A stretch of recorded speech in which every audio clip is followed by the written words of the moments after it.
एक संसारी व्यक्ति का और भक्त व्यक्ति का अंदर यही एक बस परिवर्तन है कि संसारी व्यक्ति किसी भी जीवन में घटने वाली घटना को अस्वीकार करता है और उसको बदलने की जिद में लगता है, लेकिन वैष्णव भक्त सबको प्रसाद मानता है कि ठाकुर जी जो कर रहे हैं सब मेरे लिए प्रसाद स्वरूप है, मुझे सब स्वीकार है, शायद इसमें मेरे लिए कुछ भला है।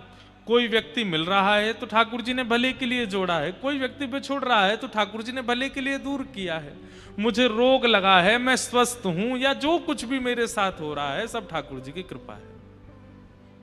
नरसिंह मेहता, उनकी एक बड़ी प्रसिद्ध कथा है, उनके बेटे का ब्याह एक नगर सेठ की बेटी से होने वाला था। तो वो तो नगर सेठ जिनकी बेटी है, और नरसिंह मेहता तो बेचारे सब जानते ही हैं, वो तो आनंद में रहते थे, उनको कोई ऐसा विशेष कुछ था नहीं।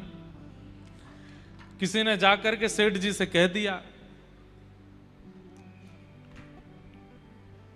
कि आप अपनी कम से कम बेटी का ब्याह पिता को अपनी स्थिति से श्रेष्ठ स्थिति में ही करना चाहिए, प्रयास करना चाहिए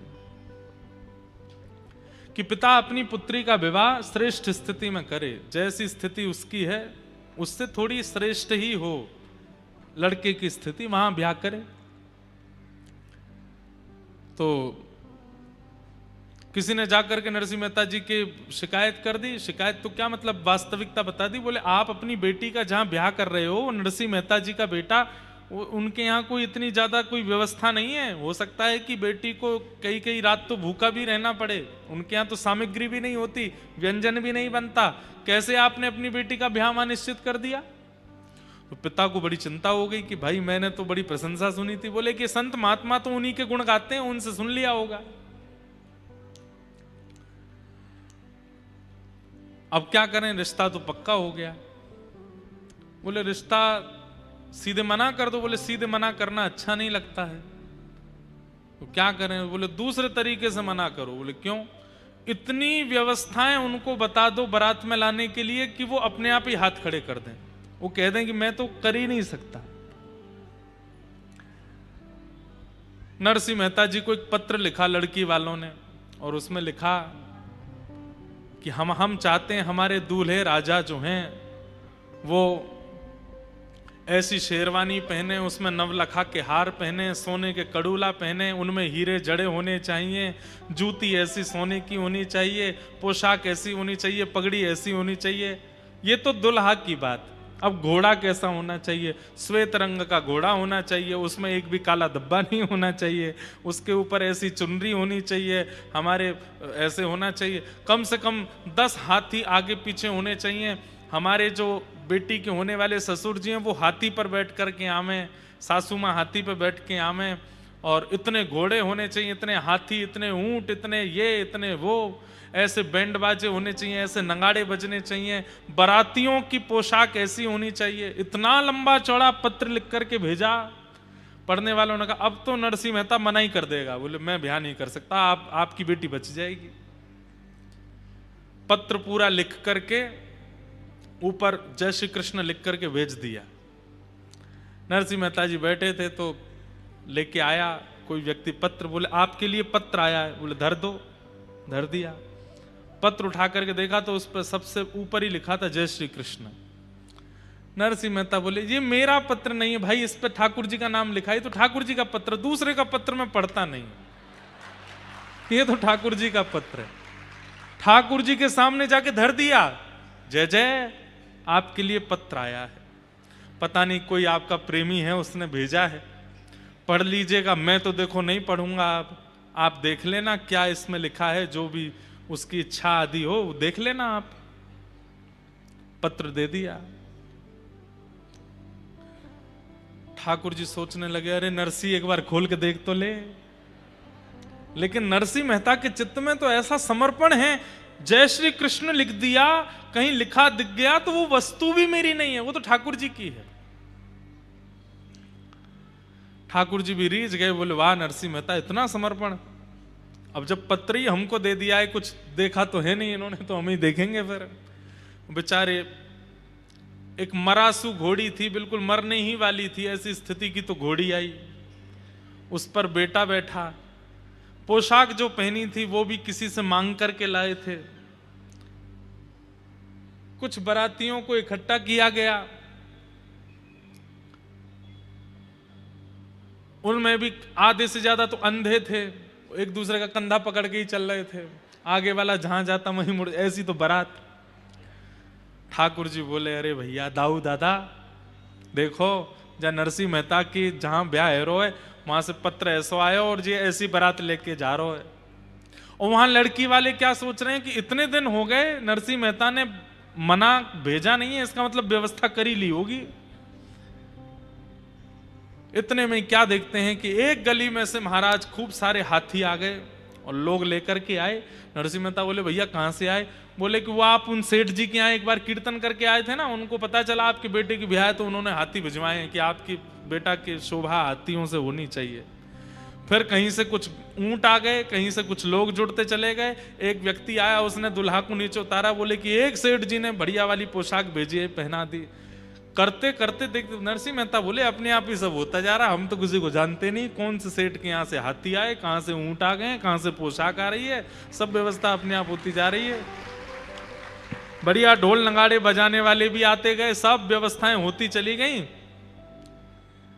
यहां लड़की वाले बोले कि भाई बारात आ रही होगी, कोई पता तो करो कैसी क्या बारात है। कोई देखने के लिए गया, लौट करके आया, वो कहे सेठ जी ऐसी बारात देखी सुनी तो बहुत दूर की बात, किसी ने चिंतन भी नहीं की होगी ऐसी बारात आ रही है। बोले कैसी बारात है? बोले चलो छत पर चल करके देखो। ऊंची अटारी पर जाकर के देखा महाराज, दूर से देखा तो जहां तक दृष्टि जा रही है वहां तक लोग केवल झूम रहे हैं, नाच रहे हैं, गा रहे हैं, ऐसे ऐसे रत्न, ऐसे ऐसे आभूषण पहन करके, इतनी सुंदर सुंदर नारियां, इतने सुंदर सुंदर पुरुष, ऐसे सुंदर सुंदर हाथी, हाथियों ने भी सुंदर सुंदर आभूषण पहने हैं। और तभी दृष्टि पड़ी तो क्या देखा, बारात में दुल्हा भी है, हाथी भी है, सब कुछ है, लेकिन बारात में सबसे आगे एक हाथ में सुंदर छड़ी लेकर के श्याम वर्ण के द्वारिकाधीश चल रहे हैं और दूसरी तरफ अपने हाथ में छड़ी लेके साक्षात श्री बलराम जी महाराज चल रहे हैं। नरसिंह मेहता को नहीं पता कि ठाकुर जी चल रहे आगे, उनको दिखाई दे रहे हैं। भैया हम में ऐसा समर्पण कब आवेगो? हम ये नहीं कहते कि भाई आप इस कथा को सुनने के बाद, इस बात को सुनने के बाद में जानबूझ करके ऐसा कुछ करो कि घर पे कोई पत्र आया था तो वो जरूरी आपने धर दिया ठाकुर जी के सामने, महाराज जी बता के गए थे कथा में। ये तो चतुराई है। नरसिंह मेहता चतुराई में नहीं कर रहे हैं, वो स्वाभाविक रूप से ऐसे हैं, स्वभाव ऐसा हो जाए, सुन करके नहीं करना है, स्वभाव को बनाना है। आजकल ऐसा होता है कि कथा सुनने के बाद में, सत्संग सुनने के बाद में व्यक्ति सुनी हुई चीजों को करने का प्रयास करता, अच्छी बात है, पर वो क्रिया शरीर में नहीं आनी चाहिए, वो आपके स्वभाव में आनी चाहिए, वो आपके विचार में आनी चाहिए। नरसिंह मेहता जैसा, मीराबाई जैसा, कुंभनदास जैसा, रैदास जैसा ये स्वभाव हमारे चित्त में बन जाए, वो व्यवहार में नहीं आए, व्यवहार में आवे, प्रक्रिया में नहीं।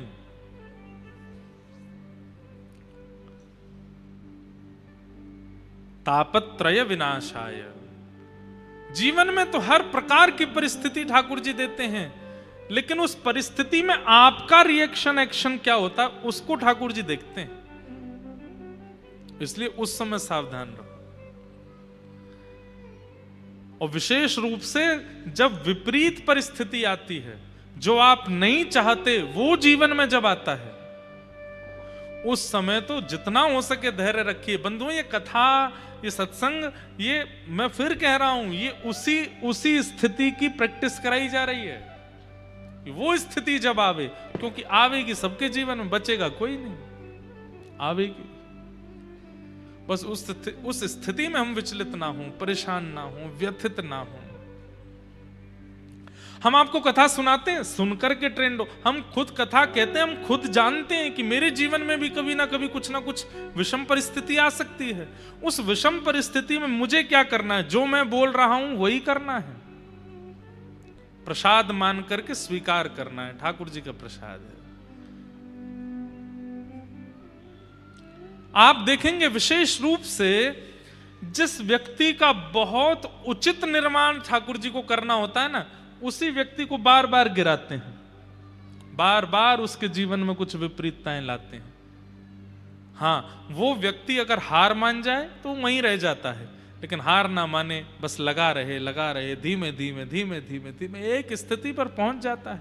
आज जिनकी भी गाथाएं आप सुनते हो, चाहे वो धन में श्रेष्ठ हो, चाहे वो भक्ति में श्रेष्ठ हो, चाहे वो ज्ञान में श्रेष्ठ हो, उसके पूर्व जीवन को जब आप देखेंगे तो संघर्ष बहुत है। बिना संघर्ष के नहीं बना कोई।